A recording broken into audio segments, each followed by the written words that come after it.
Hi, this is Chris Davis of SlashGear, and this is the brand new Apple MacBook. It's Apple's new ultra-portable for 2015. Now, it's going to sit alongside the MacBook Air rather than replace it, but at first glance it's hard to imagine why you would go for the original Air when you could have this new MacBook.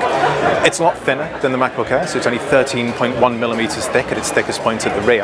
And to do that, Apple has gotten rid of an awful lot of the ports and other things that you would normally expect to see. So now you just get a single port on the left side, which is USB-C.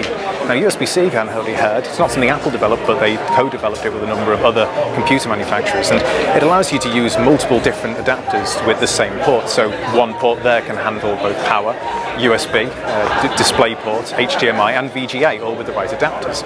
Apple's also used a different stacked battery technology, so almost like plateaus of batteries that they can fit into this incredibly thin tapered casing. And that gives you all-day battery life, up to 10 hours of video playback, they're talking about, or 9 hours of browsing. And you'll be doing that over Wi-Fi 802.11ac or Bluetooth 4.0, making a connection with your tethered iPhone perhaps. Other changes, the keyboard's all new. They've gotten rid of the original scissor switch hinges and replaced that with what they're calling a butterfly hinge, which kind of collapses down on itself, which means that even though there's less travel than you get on a traditional keyboard, you still get a full-size board and the buttons actually move more consistently, so the typing experience is better. Now, I've been having a try of this morning, and while it's still pretty new, you do suddenly get a feeling of more firm, kind of more even touch from the board. It's not the only change as well. This new trackpad, rather than the trackpad on an existing MacBook, although it's still glass, isn't hinged at the top. It's actually just fixed in place, and underneath they have the force sensors that they've used in the Apple Watch. So it means that whilst you can tap and swipe and touch as normal and get haptic feedback as well from like minor vibrations, if you press harder, it can recognize that harder press, and so you get contextual menus, for instance. So if you force press on an address, for instance, in the browser, it will open up a new schedule, or it could open up a map, for instance.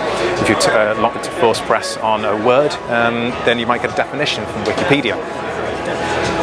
Other changes, it's a brand new Retina display, 12 inches, so it's the highest resolution sort of ultra-portable Mac that Apple's offered in some time. So it'll be available in 3 colours, the same silver, space grey and gold as the iPhone and the iPad that were announced recently, and in 2 different configurations ranging from $1,299 for a 1.1 GHz dual-core Core M processor, 256 GB of solid-state storage, Intel onboard graphics and 8 GB of RAM, and a higher 1599 config with a faster processor and twice the internal storage. It's going to start shipping in April, and we have a feeling it's going to be a very, very popular notebook indeed. We'll have a full review very soon. Thank you very much for watching.